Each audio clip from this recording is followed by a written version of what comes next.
तुम्ही पण नेहमी पालक पनीर खाऊन कंटाळला आहात का? चला तर मग आज मी तुमच्यासाठी नवीन रेसिपी घेऊन आलेली आहे, पालक कोफ्ता करी. पालक कोफ्ता करीसाठी लागणारं साहित्य बघूया. त्यासाठी एक जुडी पालक घेतला मी, बारीक धुवून छान बारीक चिरून. 2 हिरव्या मिरच्या घेतल्या, बेसन पीठ घेतले, कोथिंबीर घेतले, कांदा घेतले, कॉर्नफ्लॉवर, टोमॅटो, लसूण आणि खोबरं आणि दही, कसुरी मेथी, काजू आणि धनेपूड, लाल तिखट, हळद, मीठ आणि जिरेपूड. तर आपण कोफ्ता बनवायला घेऊया. त्यासाठी घेतले पालक, त्यामध्ये आपल्याला घालायचे बेसन पीठ, लाल तिखट, मिरची,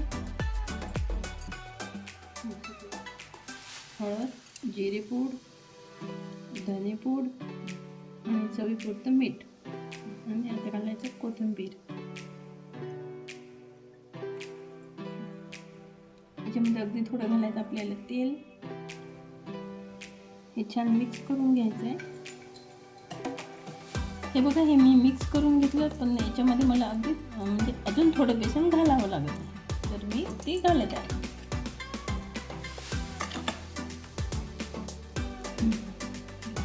बघा, असं हे आपलं गोळा झालेलं आहे तयार. याच्यामध्ये मला या वाटीने 1 वाटीभर बेसन लागलेलं आहे आणि आता याचे आपण कोफ्ते करून घेऊया.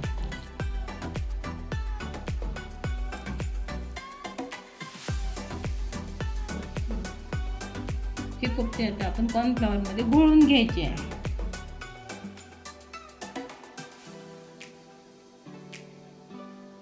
आता हे कोफ्ते आपण तळून घ्यायचे आहे.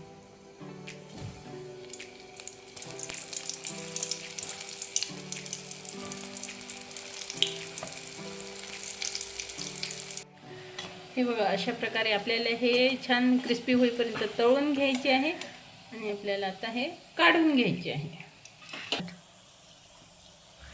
त्याच तेलामध्ये आपण खोबरं परतून घ्यायचं आहे, कांदा परतून घ्यायचा आहे. कांदा थोडा ब्राऊन झाला की त्यामध्ये आपण लसूण घालायचं आहे, टोमॅटो घालायचं आहे, काजू घालायचं आहे.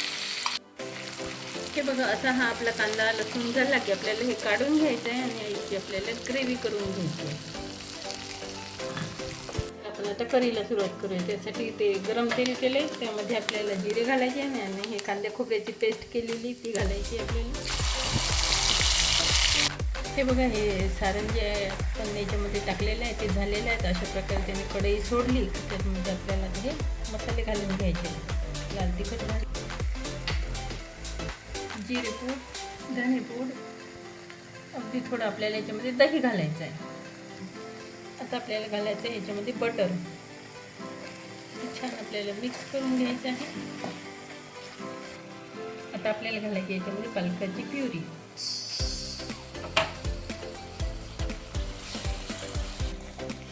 आता हे आपण हे पालक प्युरी टाकली ना, पालक कच्चा होता त्यामुळे आता आपल्याला याला 5 मिनिटं शिजू द्यायचं आहे.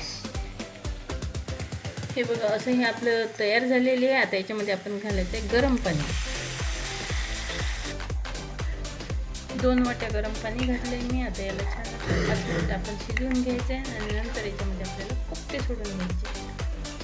हे बघा, अशी ही आपली करी तयार झालेली आहे. यामध्ये आपल्याला अगदी थोडं चवीपुरतं मीठ घालायचं, कारण आपण ते कोफ्त्याला पण घातलेलं आहे, त्याच्यामुळे पाहूनच घालायचं आहे.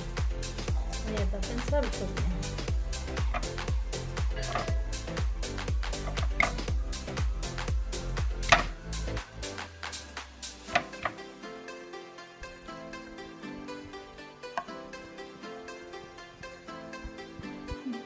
त्याच्यावर घालायचं आपल्याला बटर,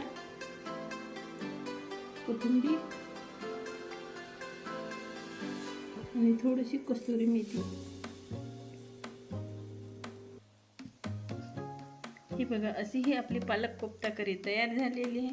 तुम्हाला माझा व्हिडिओ आवडत असल्यास लाईक करा, शेअर करा आणि सबस्क्राईब नक्की करा.